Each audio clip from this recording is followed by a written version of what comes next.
dans la mesure de sa libre disponibilité. Les pensées, les sentiments, la mentalité et le comportement de l'homme sont lentement purifiés et transformés sur un chemin jamais complètement terminé en cette vie.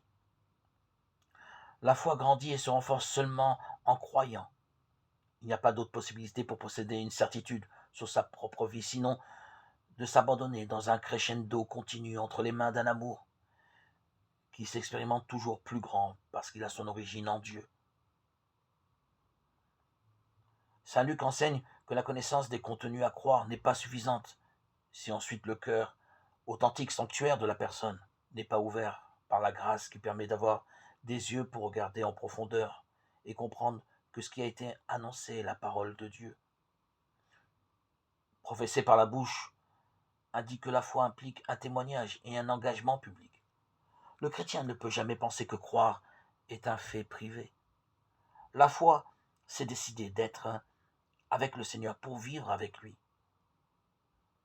Et ce être avec lui introduit à la compréhension des raisons pour lesquelles on croit. La foi, parce qu'elle est vraiment un acte de la liberté, exige la responsabilité sociale de ce qui est cru. Croire, c'est annoncer sans crainte sa propre foi à toute personne.